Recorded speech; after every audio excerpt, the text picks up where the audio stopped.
ಈಗ ಸರ್ಕಾರದಿಂದ ಮೇ 20ಕ್ಕೆ ಸರ್ಕಾರದ ಸಾಧನಾ ಸಮಾವೇಶ ತುಮಕೂರಲ್ಲಿ ಮಾಡ್ತಾ ಇದೆ ಸರ್. ಅದು ತಯಾರಿಗಳಿಗಿದೆ, ಎಲ್ಲಿವರೆಗೂ ಬಂದಿದೆ ಸರ್?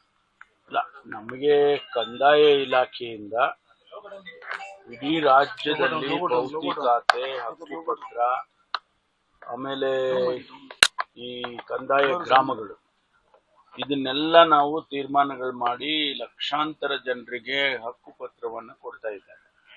ಇದು ಕಂದಾಯ ಇಲಾಖೆಯಲ್ಲಿ ಕರ್ನಾಟಕ ಸರ್ಕಾರದ ಅತಿ ದೊಡ್ಡ ಸಾಧನೆ ಅಂತ ಹೇಳ್ಬೋದು.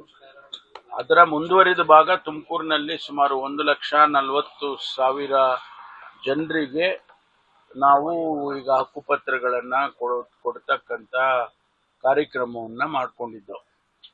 ಅದು ನಮಗೆ ಈ 3 ವರ್ಷ ಕಂಪ್ಲೀಟ್ ಆಗ್ತಾ ಇದೆ ಅನ್ನುವಂಥದ್ದು ಕಲ್ಪನೆ ಕೂಡ ಇರಲಿಲ್ಲ. ಯಾವಾಗ ನಮಗೆ 20ನೇ ತಾರೀಕು ಡೇಟನ್ನು ಮುಖ್ಯಮಂತ್ರಿಗಳ ಕಚೇರಿ ಕೊಟ್ಟ ಮೇಲೆ ನಮಗೆ ಅದು ಸಿಂಕ್ರೊನೈಸ್ ಆಗ್ಬಿಡ್ತು. 3 ವರ್ಷಕ್ಕೆ ಮೇ 20ಗೆ ಪ್ರಮಾಣ ವಚನ ಸ್ವೀಕಾರ ಮಾಡಿದ್ದು ನಮ್ಮ ಸರ್ಕಾರ ಅಸ್ತಿತ್ವಕ್ಕೆ ಬಂದಿದ್ದು ಅನ್ನುವಾಗ ಇದನ್ನ ಒಂದು ರೀತಿಯಲ್ಲಿ 3 ವರ್ಷದ ಸಾಧನೆಯನ್ನೇ ಮಾಡ್ಬೋದಲ್ಲ ಅಂತೇಳಿ ನಾವು ಆ ರೀತಿ ಮಾಡ್ಕೊಂಡಿದ್ದೇವೆ.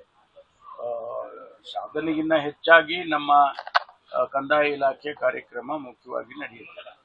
ಸರ್, ತಾವು ಕೂಡ ಪ್ರಣಾಳಿಕೆ ಸಮಿತಿ ಅಧ್ಯಕ್ಷರಾಗಿದ್ದೀರಿ. ಸರ್ಕಾರ ಒಂದು 3 ವರ್ಷ ಆಯ್ತಾ ಬಂತು. ಪ್ರಣಾಳಿಕೆಯಲ್ಲಿ ಎಷ್ಟು ಘೋಷಣೆ ಮಾಡಿದ್ರು ಅಷ್ಟು ಪ್ರಣಾಳಿಕೆಯಲ್ಲಿ ಭರವಸೆಗಳು ಈಡೇರಿದೆಯಾ ಸರ್? ಇಲ್ಲ, ಈಗ ಮೋರ್ ದನ್ 50% ಆಗಿದೆ.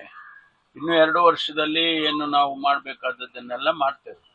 ಹಾಗಾಗಿ ಈಗ ಅದಕ್ಕೂ ಕೂಡ ಒಂದು ರಿವ್ಯೂ ಮಾಡ್ತಕ್ಕಂಥದ್ದು ಅವಶ್ಯಕತೆ ಇದೆ. ಅದನ್ನ ಈಗ ಸದ್ಯದಲ್ಲೇ ಮಾಡ್ತೀವಿ.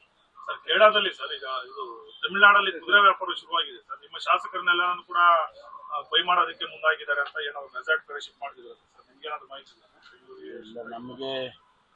ನಮ್ಗೆ ಯಾವ ವ್ಯಾಪಾರನೂ ಗೊತ್ತಿಲ್ಲ. ಬಟ್ ಈ ರೀತಿಯಾದ ಪ್ರಾಕ್ಟೀಸ್ ಸರ್, ಇದನ್ನ ನೀವು ಆಲ್ರೆಡಿ ಒಂದ್ಸಲ ಕಂಡೆಮ್ ಮಾಡಿ ಗೊತ್ತಿಲ್ಲ, ಯಾವ ವ್ಯಾಪಾರ